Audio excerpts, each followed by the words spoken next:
My dress is neat and tidy. My hair is apropos. I've never sounded better. It's the Belles of Bedlam show. Have they swept off the stage yet? We curse here, do they know? Hey there, Kilters, Beth Ann at OKK, and this is Musical Merriment. Today I'm here with the Belles of Bedlam. Hi everybody, my name is Ruth Daughters, and I sing alto and I play the bouzouki. I'm Dana Talon. I sing soprano. I'm Jocelyn Lamontia. I sing lead vocals and I play bass. And I'm Richard Rasner, and I am the manager. Well, thank you guys so much for coming by. So tell us a little bit about the Belles of Bedlam. How did you guys get started? Okay, well the Belles actually got their start in the year 2000. It was about late summer, early autumn. And the then artistic director, entertainment director, decided that we needed a body girl singing group, kind of like the Poxy Boggarts, but, you know, female. So we started out at that point in time, we had the same Renaissance Pleasure Fair, had fairs in Northern and Southern California. And the thing was, the site at Northern didn't want anything naughty. It's a whole family show. Yeah. So we didn't actually start doing our naughty stage show until Southern of 2002. So you guys have been around for a while. Same members, or? We've had quite a few different members come in, come out with life changes and such and so forth. People having children, having families, moving away, things like that. I am actually the only original member of the Belles.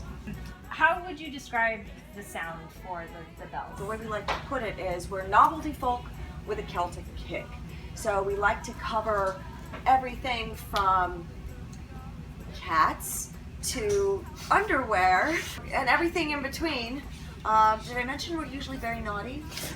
You did mention body, yes. Yes. Oh, good. Let's make sure that everyone body. Body. Yeah. Yes, that's good. Yeah. So, Cats. but with kind of a Celtic feel, because we do a lot of cats, naughty cats. But we do also a lot of things with a Celtic flavor, emphasis on flavor. So very Celtic inspired. Or in origin, sometimes we'll choose a lot of English traditional tunes, Irish traditional tunes, even a couple Scottish tunes, and add our own taste and flavor to them. I've seen you guys perform at the Southern California Renaissance Pleasure Fair. You guys have performed at the Northern Fair, like you were mentioning, the Big Bear Renaissance Fair. What do you guys have going on next? It's kind of the end of the season right now, but we have start up in March on the 18th, Friday the 18th, at the Queen Mary. We're doing Shamrock and Roll, which is their St. Patrick's Day. Ooh. And it's 21 and up, so they actually ask for our bodiest stuff. So if we're really into our body stuff, that's the way to go. The very next day, that weekend, the 19th and 20th, up in Victorville at the San Bernardino County Fairgrounds, is the High Desert Pirate Fair, which is a very neat, brand new fair they have just started last year. In addition to us performing a lot of other Renaissance Fair bands, also there's lots of cannon fire and fun things like that up there. And then 2 weeks later, starting April 4th, is back at the Southern California Irwindale original Renaissance Pleasure Fair that runs for 7 weekends starting that April 4th. Fantastic. We also have another gig out of costume, as it were, in Orange that's in the works for January. So we might be having a ticketed event where you can see us in another group side by side on stage, mic'd, amplified, ready to rock and roll kind of stuff in Electric January. bells. I can't say anything more than that because it's not signed yet, but it's potentially coming up, and that could be, if we do well and sell a lot of tickets, something we do frequently. Fantastic. So we're very excited about that. You seem very excited about it. I am. We are I'm very excited. We get to perform in normal clothing. Oh my God! That's one of the biggest, and also with microphones, we don't have to scream. Yay! And there are a lot of songs that, for example, are Victorian songs we aren't supposed to do at Renaissance events, and our modern songs that we do we're not supposed to do at any period event. So it gives us a lot more freedom to do a lot of the songs that we love doing that we don't get to do that often. Here at OKK, we have your folked up. Gotta be careful how you say that. And then we also have your EP, which is on a lovely little thumb drive, which is absolutely adorable, available Do you guys have another album that you're working on, or are you in the works of doing something? Is there talks of doing something? We are in the middle of recording a new CD, and concurrently we're also in the planning process of the next CD and even the next CD down the line. So we're over halfway finished. I'd say we're about 2/3 of the way finished with the next CD, and just over the moon excited with how it's turning out. We cannot wait for people to hear this because we're really excited about it. We've got some special things planned. Themed albums, kind of. Yes, like, that's good. We can't tell you. we have to put certain tracks on this kind of album where we can sell to this kind of audience, and this kind of track on a completely separate kind of album. So, never the twain shall meet, sort of thing. There you go. What is your guys' process like, whether you're prepping to be in the studio or for gigs or just new material? Like, does somebody go, I want to do this song, I want to do that song? How do you guys come to a consensus with that? It's a collaboration. I mean, everyone sort of puts in their 2 cents, and we talk about what's popular on stage, what people seem to really like, and that sort of thing as well. So, it's the process is we all help. Absolutely. That's the process. And we have to get it all in the right order too. Like, what joke is going to fall the best where? Is it a beginning of the show joke? Is it an end of the show joke? Those kinds of things. And that's, again, a very collaborative effort, and there's back and forth and all over the place with those things. So, Nice. prepping for the studio is very different. That's a mind game. So getting ready to go into the studio and record versus getting ready to take the stage and record is a very different mindset. At least it is for me. I'll speak only for myself. Have you heard of red light syndrome? Because it's very true.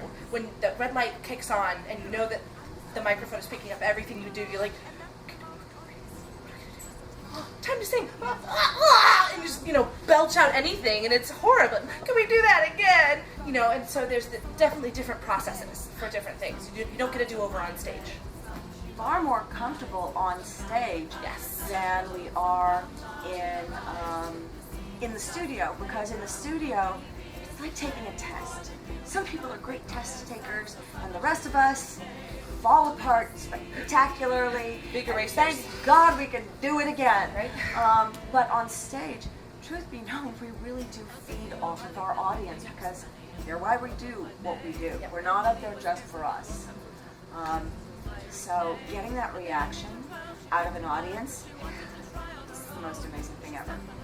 Have you guys found that you have a specific set of songs that is the most requested or gets asked for more frequently than others? The dirtiest ones. Yes. Yeah, that's it. Without a doubt. Even when playing completely clean venues, we'll have fans come up and ask, can we have that one really dirty song? We're like, well, So we're not like, right come now. here. And we take them off into a corner. Quick, bells huddle. And we'll Really sing with them quietly, really yeah. quietly, but, there's some stuff we just can't sing at every venue. What would be like? What's your dirty? Our top 2 requested songs currently are Granny's Advice, which is by far our filthiest song And it's on Folked Up. ever done. And then the Kitty song, which is one of our newer songs. And it's on Little Pleasures, the thumb drive. Yes, it is. Also, some of our top requests are 7 Drunker Maidens, Yes. which it's a brilliantly fun song. And it just happened one night at rehearsal. It just fell out of us, and it was amazing. It was really... It started with a filk, which is like what Weird Al Yankovic does. He does filks, where you take a song and you do your own lyrics. So it was a filk of 3 drunken maidens. And then we had this concept of, so it has these non-rhymes, and then, what would be really funny is if we put in these lines, and it just snowballed, Yeah. and it's amazing. It's very popular. Jade, one of the other altos of our group, who did the filk, she did all the words on her own and then brought it to the group and we were singing it, and there was just some element that was not working. It wasn't complete yet. And until we added the interludes between the verses, it just wasn't right. And when those happened, it just click, and it's just one of our favorites to perform as well. I like the dirty stuff. Yes. I like the dirty stuff. And now we have a new song called Underpant Rant. Yes. And it's already gaining in popularity. We've only performed it so far 6 at the Northern California Renaissance Fair. Yeah, and it's getting very good response. So we're very excited to play it for more people. Yay. And it's not a filk, it's an original. It is. The words were done by Myra, one of our other lead singers, and I did the music for it. We were talking before, you guys have gotten involved with Hope for Our Daughters. So tell us a little bit about your involvement and what you're hoping to achieve with getting involved with that movement. Okay, so it all comes out of the upcoming movie Suffragette, which is of course all about the movement for women getting the vote. From that has come a movement and an offshoot movement is called Hope for Our Daughters, which is all about where are we as women? Where have we come from? How far have we come? Specifically in terms of gaining equality with men and being seen as equals. And we've discovered that we still have a long way to go. And so this whole movement is about, okay, what are our hopes for our daughters as they grow older? What kind of a world do we want for them? So it's something that we're doing via Instagram. And we wrote out some of our hopes and wishes on poster board and had pictures taken. We're posting them Instagram. And the thing is, for each one that is posted with the hashtag Hope for Our Daughters, they donate $1 to, I can't even remember the name of the program, but it's a very good program. Yes. Do you remember? I don't. But it's awesome.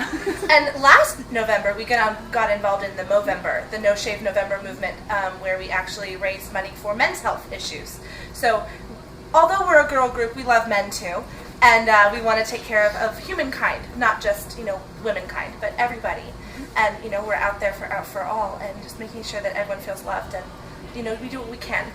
It's something we like to do. We like to be socially active. We like to be socially responsible.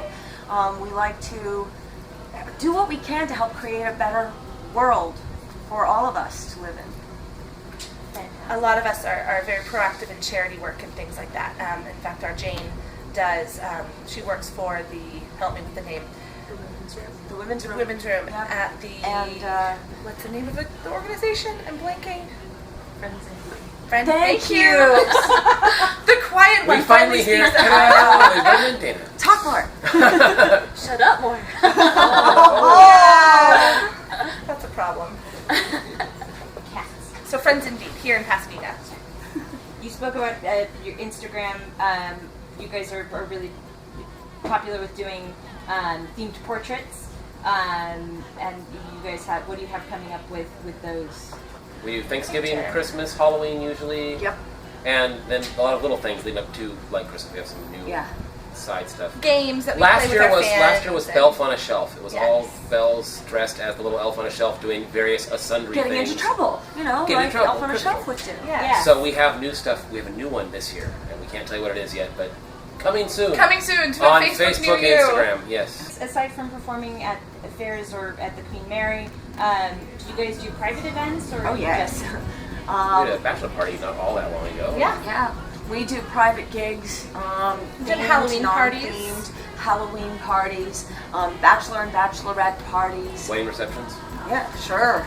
Wonderful. Well, that was all the questions that I had. Did you guys have anything else that you wanted to add or want to touch on?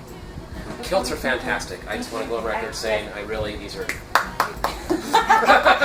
Yay, We love kilts. Kilts. That's what we're Yay, going with. kilts. And we live off Kilter Kilts for carrying our stuff. Indeed. That is fantastic. Have a place for our fans to go in the off season, as it were, like right now when there's no fairs going on, to buy merch, all sorts of merch. Yes. Yeah, definitely check us out. We have their shot glasses, we have their mugs, we have CDs, stickers, t-shirts, everything to get you and your family appareled and ready for your next body event. So thank you guys very much for coming out. We greatly appreciate it. Thank you for having us. To all of you Kilters, thanks for watching. This has been Musical Merriment, and we'll see you next time. My dress is neat and tidy. My hair is apropos. I've never sang it better. It's the Belles of Bedlam show. Have they swept off the stage yet? We curse here, do they know? Bad words and innuendo at the Belles of Bedlam.